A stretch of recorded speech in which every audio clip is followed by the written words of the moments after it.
Today, we are in conversation with the authors of Permacrisis, a plan to fix a fractured world. Joining us is Gordon Brown. He is currently the United Nations Special Envoy for Global Education. He was Britain's Chancellor of the Exchequer for more than a decade before becoming Prime Minister. Michael Spence is currently a Senior Fellow at the Hoover Institution at Stanford. In 2001, he was awarded the Nobel Memorial Prize in Economic Sciences for his contributions to the analysis of markets with asymmetric information.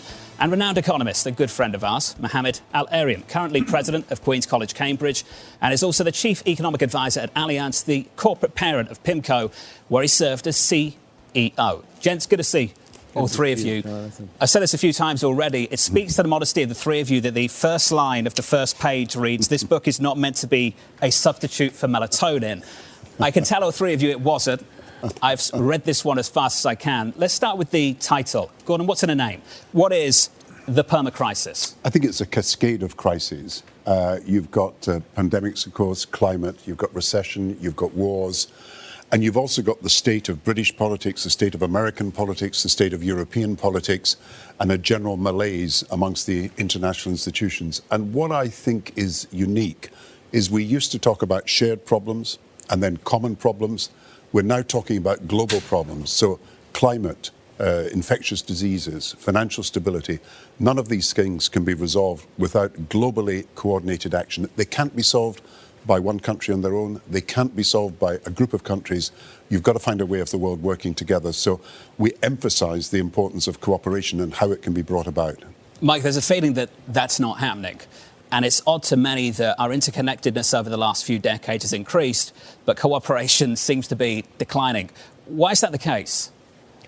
There are a lot of different causes, Jonathan, but, you know, the rise of China, the rise of this sort of threatening strategic competition between the two is part of it. Part of it was that the globalization patterns that ran for several decades produced some or contributed to some unequal outcomes in terms of economics. So that's now reflected in politics and causes an increase in nationalism, an increase in populism, a kind of negative attitude toward globalization in its previous form.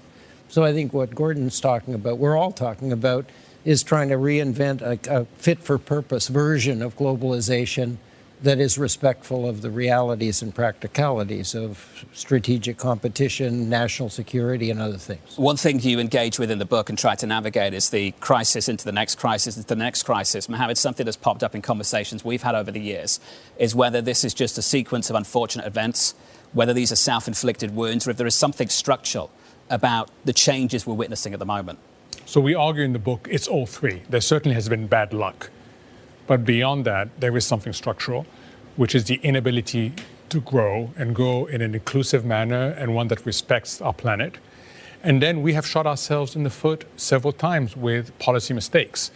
So if you look at the three contributing factors, going from globalization to fragmentation and lack of cooperation, repeated policy mistakes, and the lack of growth, then you get this sense of going from one crisis to another. And what united us was worries about the world we were going to leave our kids. And what made us write this book in an urgent fashion is the realization that the longer this world continues, the harder it gets to solve it. You think the stakes are that high? I think the stakes are very, very high. So what we need is three things. We need a new theory of growth that takes into account environmental needs, equity, good jobs. We need a new theory of economic management that balances fiscal and monetary considerations, but also is aware of the problems related to financial instability. And we need a new theory of international cooperation. We need to find a way where countries which don't share the same ideologies, don't necessarily share the same narrow interests, can find a way of working together even when it's difficult. Otherwise, you cannot solve the problem of climate change. You cannot deal with infectious diseases. You cannot do, as we tried to do in 2009, bring people together to deal with a financial problem that was global and not simply American or Western or Chinese. You have to find a way of doing these things if the world is going to work better. Wanted to pick up on China. There's a stat in the book that jumped off the page for me. Mike, back in 1990, China's share of global manufacturing was 3.5%. 20 years, 30 years later, 2021, it's 30.5%. Is it any wonder that electorates in the West have become disillusioned with liberalism and globalization? No, the globalization was, and my profession is partly complicit in this, was conducted with relatively little attention to its distributional effects. And I think one of the messages of this book that we tried to convey is that's not a good idea in the past, but going forward. So if we try to tackle climate change without paying attention to the distributional impacts of the various strategies for going forward, there'll be resistance and it will ultimately fail. So, but yeah, China became the dominant manufacturer in the world over an astonishingly short period of time. There is an underlying optimism in the book. And as I'm reading it, Gordon, I'm wondering if others reading it will share that underlying optimism. Is nationalism just too tempting now? It's dangerous. I mean, if people see life in terms of a struggle between the us, the insiders, and the them, the outsiders, you cannot make progress. There's no chance of a great deal of international cooperation if people are protectionist, if they're xenophobic, if they're isolationist, if they're mercantilist. But I think when we take Mike's point, globalization was open, but it wasn't inclusive. If we can have a managed globalization that is inclusive, that shows it can deal with environmental issues, can have a sense of what good jobs are about and a sense of equity, then I think we can move forward.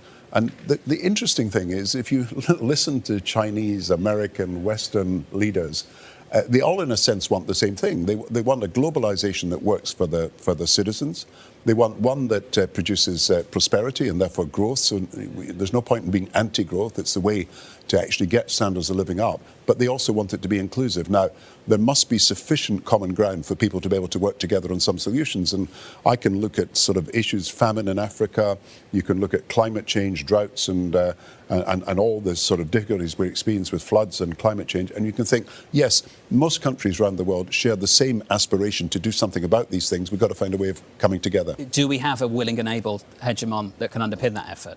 I think it's multilateralism that needs to underpin it. I mean, three things have changed, really, in the globalization we're talking about. We're in a multipolar world and not a unipolar world. So it's not that every country has got the same power, because America is still, by far, the largest and most significant power. But there are now multiple centers of power. We're in an age where, as Mike and Mohamad said, neoliberalism is being discredited. So we're in a neo-mercantilist period where states are taking far more control of the economy. So if economics dictated politics 30 years ago and 10 years ago and 20 years ago, it's now politics dictating economics. And we're in a globalization light world, not so much a globalization heavy world or hyper-globalization world.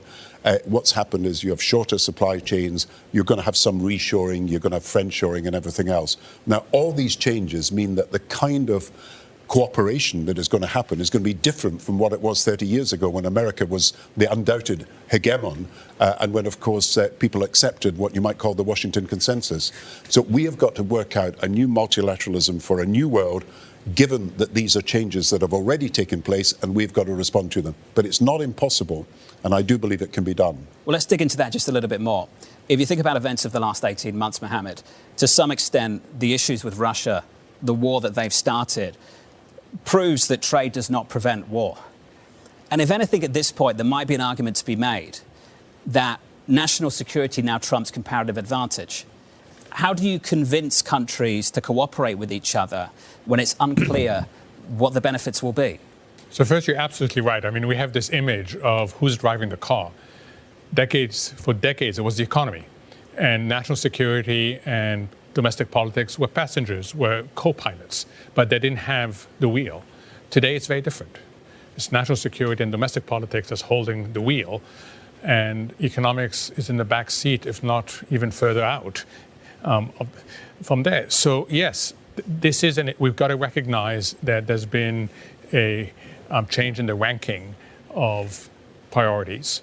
However, these are not mutually exclusive. And what we point out in the book is that in order to have strong national security, in order for your domestic politics to work well, you've got to get your growth correct. It's got to be more inclusive. It's got to be more respectful of the planet. You've got to stop making policy mistakes. And you've got to have more global cooperation. Otherwise, it's not that they compete with each other. All three will not be met. Mike, we talked about what had happened with manufacturing over the last 3 decades or so. Let me ask you this, and I know you explore this to some degree. Will AI do to services what globalization has done to manufacturing? Yes. I mean, I think there is, the straight answer is yes, there is the potential there. I was pretty sure that digital, including the breakthroughs through last year, I guess, in AI were a basis for producing a productivity surge that relieved very substantial supply-side constraints that were driving all kinds of things that are dysfunctional, including inflation and other things. It was a different world than the one we lived in. But when Gen AI came along, and I saw its sort of multi-domain capability, the fact that you can use it with no technical training, just a little bit of practice, creating prompts, and its applicability pretty much everywhere, I thought, even though it's early days and we're in a period of exploration and experimentation, I think it's a reasonable forecast that this tool is an important part of a future productivity surge. And if it comes, it'll make it a lot easier to do inclusive growth patterns because it won't be a zero-sum game. It'll be easier to invest multi-trillions of dollars in the energy transition. It's going to be terribly difficult to get that done with fiscal space declining, the rising debt levels, and rising interest rates. So that's why we spend a fair amount of time. It's not that the growth by itself is the only thing. It's that it enables an awful lot of what we want to accomplish. Yeah, I think we're heading for a low-growth decade if we don't have the productivity surge that AI can give us. And I think what Mike is pointing out is it can transform a whole range of industries. You'll never see the accountancy or legal or even medical professions or teaching profession be the same again if AI has the impact that I think and Mike thinks it will have. But equally, we've got to have that productivity surge, because without that, the inflation, the fiscal space being narrowed, the debt that we're running, and of course the supply side shocks and constraints that are in existence mean that as things stand, we're heading for a low growth decade. AI is the way forward to take us out of growth, and I think Mohamad agrees with that. No, totally. And it's critical because we have a debt issue that has to be resolved. We have an inequality issue. We need resources for critical transitions. So, the notion, as Mike and Gordon correctly said, that higher, more inclusive growth and more sustainable growth is a massive enabler to deal with all these other problems. All three of you understand the risks involved, though. If globalization hollowed out manufacturing bases domestically in places like America, in the United Kingdom to some extent as well, and I'm asking the question, why wouldn't AI do the same thing to services? My question, if I'm a citizen, someone who's got to vote, is why would I trust the same people all over again? Who should I trust to manage that transition, that integration of those technologies? That's what my children say, my young teenagers say. You guys have messed it up. And it is true that we tried to create a more inclusive system. We tried to deal with the problems of environment, but we couldn't get the agreement that we needed. And we tried to have more equity and better jobs. But I do think when I talk to young people, they want to see this change. The issue is not whether you have change or not now. The issue is what kind of change. And we've got to make that change inclusive. Mike? Agree. I mean, Eric Brynjolfsson talked about the Turing trap.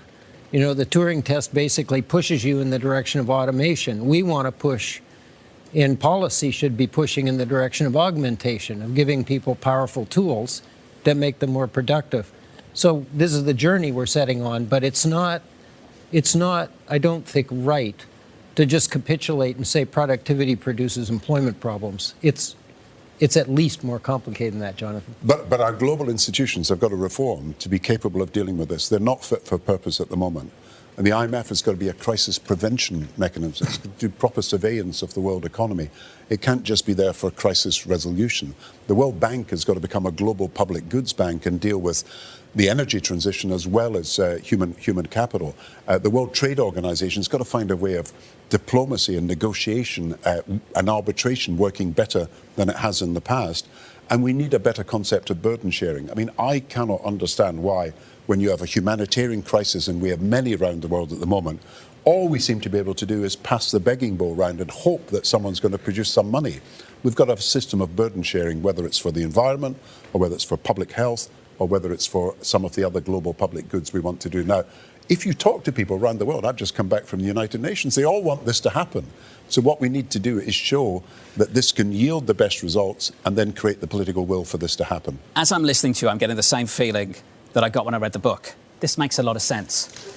And then I end up in the same place. Is there any evidence that people are willing to vote for it? Now, you say it's incredibly popular. You go around, you speak to people, and they're convinced by it. I don't see any evidence from recent general elections that anyone wants this vision that the three of you have. I think people want hope.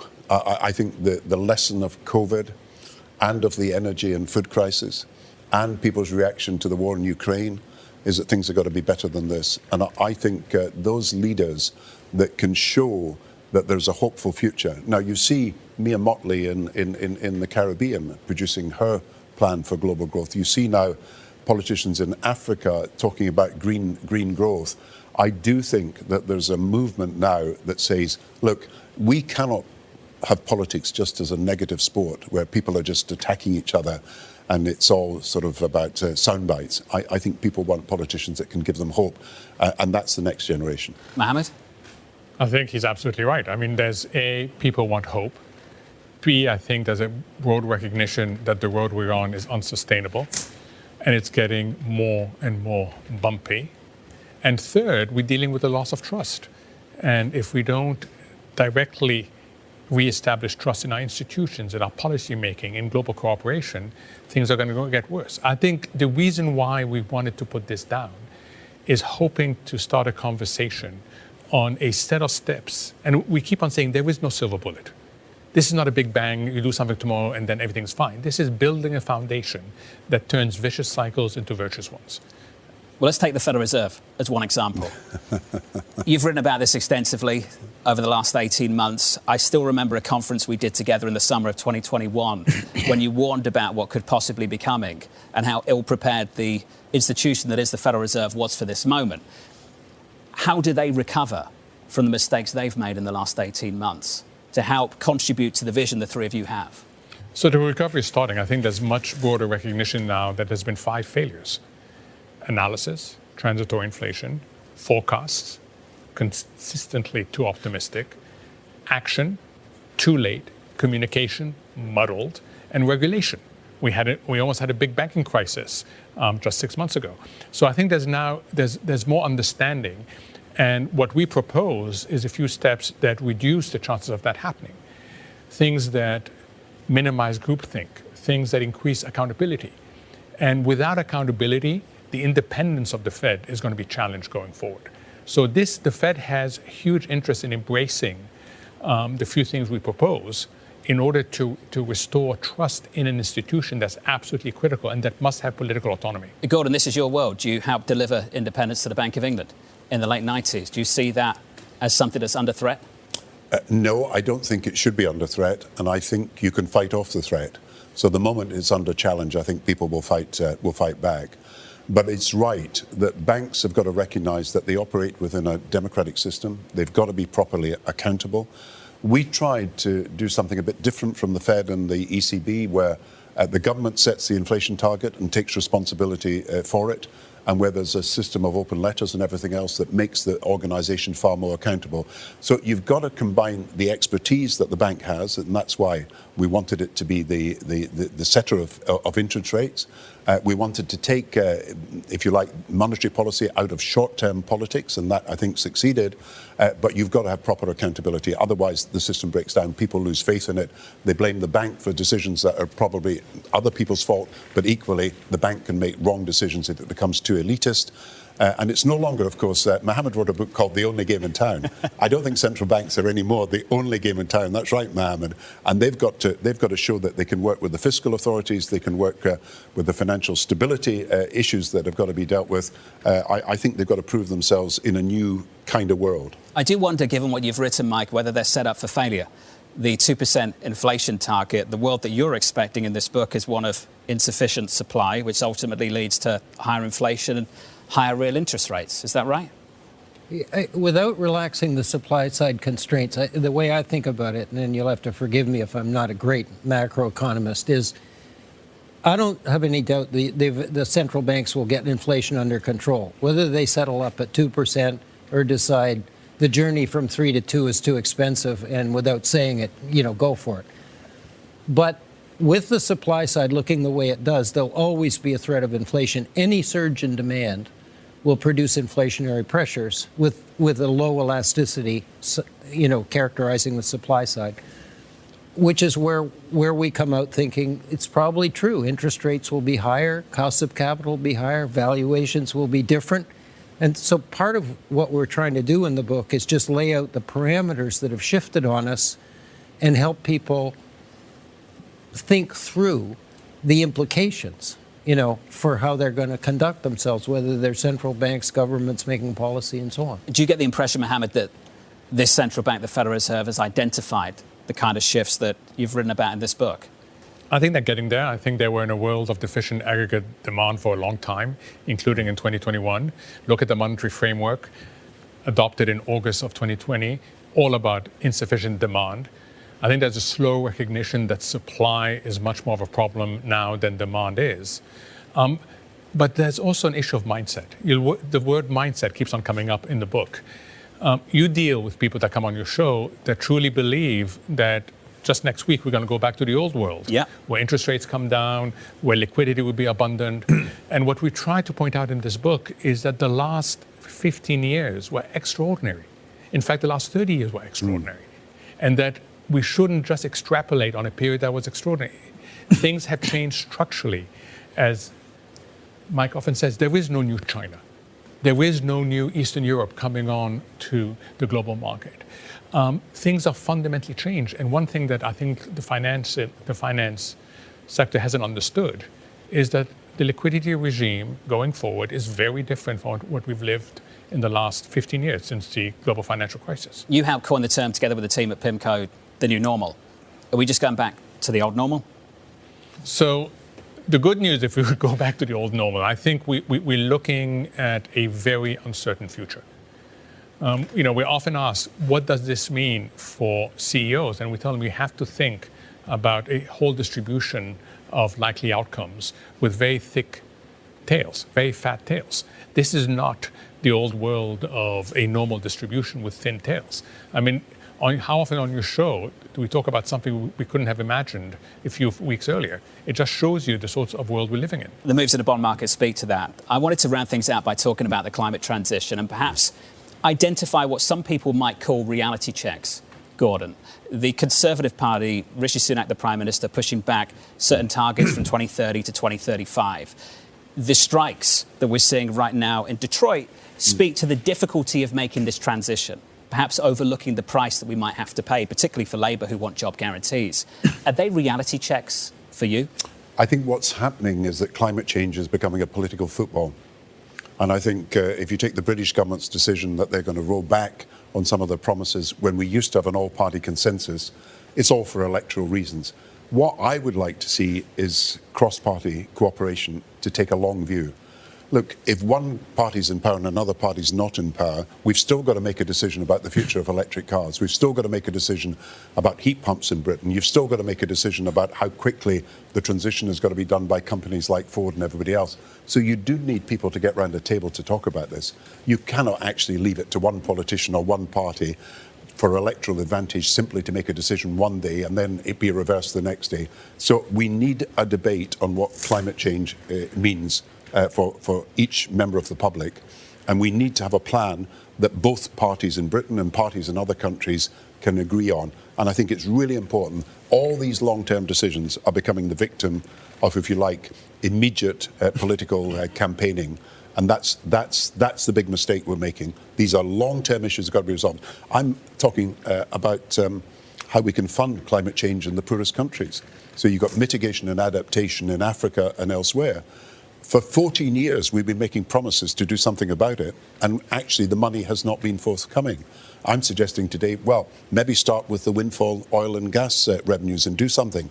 But we've got to have a burden sharing that helps the poorest countries mitigate and adapt to climate change. And again, that's a long-term problem. Short-term political decisions won't solve it. You've mentioned the pitfalls of electoral cycles. And one way of navigating that with central banks was to offer them independence. When you describe some of the pitfalls of democracies to deal with the environmental transmission, are you describing a feature of democracy or a bug? Well, there's got to be, vigorous debate. There's going to be argument.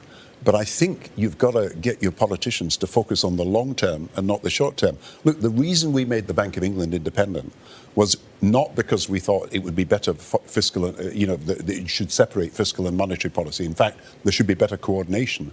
It was because we saw that politicians were making decisions purely for the short term.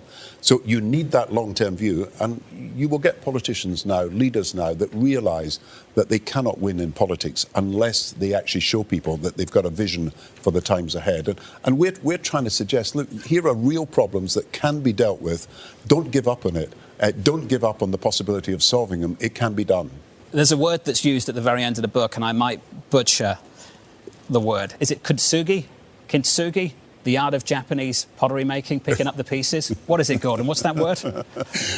I wouldn't be able to pronounce it better than you, so I leave it to your pronunciation. But we've got to bring things together. It's a simple point. To the three of you, gentlemen, thank you. Thank you very much for joining us in London. Thank you very much. Thank you. Subscribe to the Bloomberg Surveillance podcast on Apple, Spotify, and anywhere else you get your podcasts. Listen live every weekday starting at 7 a.m. Eastern on Bloomberg.com, the iHeartRadio app, TuneIn, and the Bloomberg Business app. You can watch us live on Bloomberg Television and always on the Bloomberg Terminal. Thanks for listening. I'm Tom Keene, and this is Bloomberg.